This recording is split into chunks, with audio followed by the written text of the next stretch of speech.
What's up, everybody? It's me, Joey P. Joe Pizzapia. Have you ever heard that phrase, you can't always get what you want? You know what I say to that? It's nonsense, because it's 2023, and I can get whatever I want practically on demand. There's pretty much an app for everything, and if I want something, it pretty much comes to my house in a day or two, so why can't I have the players I want in fantasy baseball in 2023? Why not? I can. And you know what? I'm going to get them, and you should too. So these are the names that you absolutely positively need in 2023. These are my must-haves. Now, before we get to the names on the list, I want to quickly remind you all, when you're watching on our YouTube channel, make sure you comment below on this video, because when you do, you could win a free upgrade to FantasyPros Premium, whether you're looking for custom mock drafts, salary cap draft tools, or in-depth draft analysis of your fantasy performance. FantasyPros Premium has the tools to help you win and unlock the most powerful fantasy tools in the industry. And don't wait for the giveaway. You can just go sign up today at fantasypros.com/premium and start playing smarter and not harder. So without further ado, here are the names in 2023 that I simply positively must have in fantasy baseball. Number 10, Andres Munoz, relief pitcher, Seattle Mariners. Now, he doesn't have the gig yet, but it's only a matter of time before this fireballer takes over the closer role for the Seattle Mariners. Yeah, Paul Sewald held down that role last year, but Andres Munoz is special. And at 24 years old, this kid last year threw 65 innings, struck out an incredible 96 hitters, and had just a walk rate of 6%. This guy is the goods, could be the second coming in Seattle of Edwin Diaz, and it's only a matter of time before he takes over that role for the M's.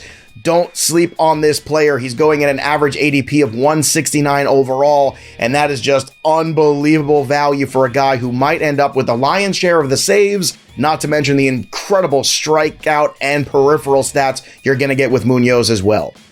Number 9, Andrew Vaughn, first base outfielder for the Chicago White Sox. Now, speaking of 24-year-old breakouts, Andrew Vaughn is finally going to get to play his natural position of first base every day for the first time in his young big league career. He was one of the most polished college hitters coming out of the draft a few years ago, and he basically spent zero time in the minor leagues. He has been learning on the fly ever since, and last year, he's coming off a 17-homer, 76 RBI season. But for the first time ever, he's going to play first base every day, his natural position, and I think that is going to let this kid relax into his natural abilities and finally see what all the upside and all the hype was about coming out of the draft a few years ago. Vaughn is coming in drafts at a discount, and he brings you dual eligibility as well, first base and outfield. Number 8, Luis Severino, starting pitcher for the New York Yankees. The 29-year-old Yankees starter is going outside of the top 30 starting pitchers right now in ADP, and there's not a lot of pitchers that have the upside of Severino, not to mention the fact he's playing on a good offensive team and a good defensive team, and the path to the win should be pretty good for Severino. He's had not one but 2 seasons with over 220 strikeouts in his career, and yes, he has had some injuries in the last few years, including Tommy John. Last year, though, over the 19 starts, 102 innings, the guy struck out 112 batters, walked just 30, and had a 3.18 ERA in a competitive AL East. Severino's pitching for a contract this year, and you know what that means. It's time to let all hang out. So 2023 could be a year where Severino regains ace-like status, and at his current ADP, he is an incredible value for any fantasy rotation. Number 7, Corbin Carroll, outfielder for the Arizona Diamondbacks. Now, it's not every year where I get super excited about rookies, but Corbin Carroll is one of these guys to get excited about. In his minor league career in 142 games, he had a .310 batting average with a .426 OBP, a .588 slugging, and an OPS over 1,000. Not only does the guy have incredible speed and the chance to steal 30 bases this year, but don't sleep on the power. Just because he's a player smaller in stature, I am telling you, this guy has lightning quick hands and can absolutely get the ball out of the ballpark. He has a real shot at going 20-30 as a rookie this year, and he's already at the top of the betting board as Rookie of the Year in the National League. So it's time to be aggressive on Corbin Carroll, especially in a year where outfield doesn't look all that great in terms of player pool depth. So Corbin Carroll is a must-have. Number 6, Christian Javier, starting pitcher for the Houston Astros. Not only is Javier an elite starting pitcher, but he also qualifies at relief pitcher as well from some of those appearances in 2022. Christian Javier was absolutely filthy last season. 148 innings, 192 strikeouts. Are you kidding me? 2.54 ERA and a .95 whip. He was one of my favorite players going into last season if you watched any of our videos. And guess what? He was one of my favorite players going into this year also, and he's still coming at a relative discount considering people are still concerned about how many innings you're going to get out of him. I think you're probably looking for about 175 out of Christian Javier this year, and right now he's currently going as the 64th player overall. That still makes him a value for a very good Houston Astros team. Christian Javier is going to be an ace in 2023, and I simply must have him. Number 5, Ozzie Albies, second baseman, Atlanta Braves. Am I the only person that remembers when Ozzie Albies was absolutely kicking butt and taking names in 2021? The guy had 30 homers, drove in 106 runs, stole 20 bases, and scored 103 runs. By the way, it was the third time in his career that he had scored over 100 runs in a season. And now after a down, injury-plagued 2022, Ozzie Albies all of a sudden is persona non grata in 2023. I'm not even sure what that means, but I do know that Ozzie Albies is going at player 51 overall, and that's just absurd. Second base is rough this year. You want a guy with power, speed, upside. He's coming off a shoulder surgery cleanup, so he should be healthy and ready to go this year, opening day. Ozzie Albies is an absolute steal in every single format, and I do not know for the life of me why he is dragging behind an ADP, but don't you drag in not drafting him. Take Ozzie Albies. He is a must-have second baseman for 2023 because he gives you every single category you could possibly ask for, and he does it all at second base, for goodness sakes. Number 4, Francisco Lindor, shortstop, New York Mets.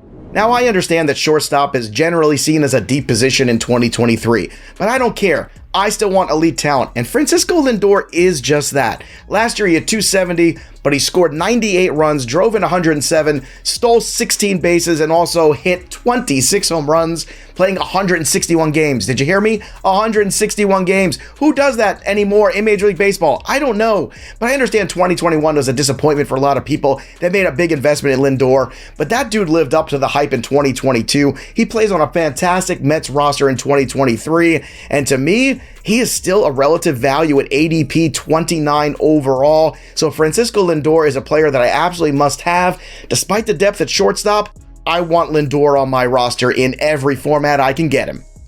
Number 3, Spencer Strider, starting pitcher of the Atlanta Braves. Now, like Christian Javier, Spencer Strider also qualifies at reliever. So if you have those mandatory RP spots, ooh-wee, Spencer Strider can be incredibly valuable.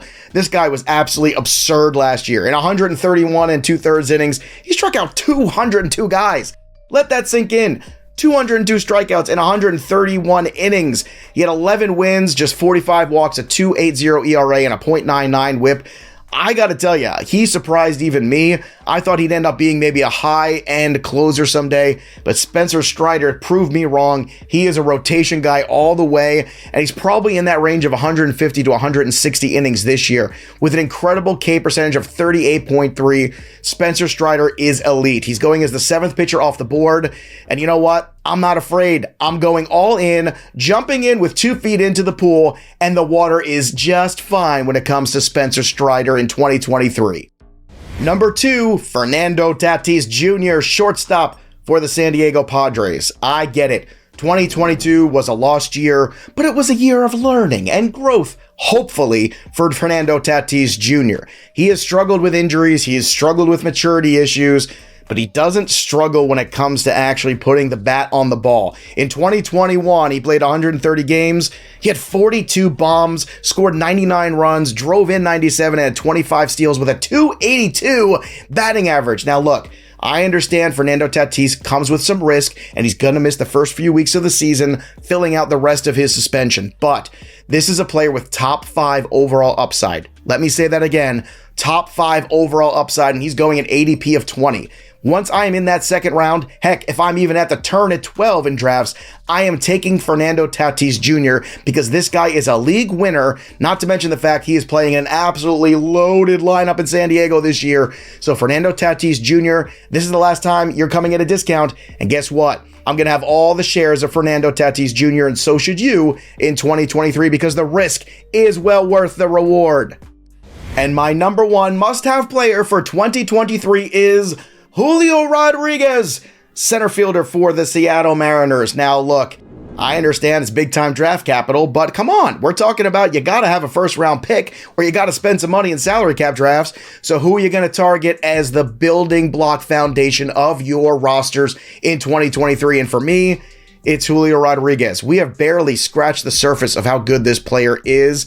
The age is ridiculous. At just 22 years old last year, Julio Rodriguez put on a show. 28 homers, 75 ribbies. He had 24 doubles, 25 steals, hit .284 with an .852 OPS in 132 games. Julio Rodriguez has a real chance to go 30-30, maybe even push the envelope to 40-40 in 2023. If I have a top 5 pick in the draft, I'm taking Julio. If I've got the number 1 pick in the draft, I'm taking Julio because Julio is my number 1 must-have for 2023 fantasy baseball. Well, there you have it, everybody. Those are my top 10 must-haves in 2023. Who are your must-haves in 2023? I want to know the players you simply, positively must have, so drop them in the comments below. And don't forget to subscribe to our Fantasy Pros YouTube channel and go premium today at fantasypros.com/premium. Don't forget to click that little bell till it goes ding too, so you know every time a piece of content drops here on Fantasy Pros MLB YouTube. That'll do it for me, Joey P. We'll see you next time, kids. Thanks for tuning in to the Fantasy Pros YouTube channel. Don't forget to check out our featured videos. And while you're at it, make sure to follow us on Instagram, Facebook, and Twitter at Fantasy Pros, so you can get the latest news and updates to give you the edge you need in your fantasy league.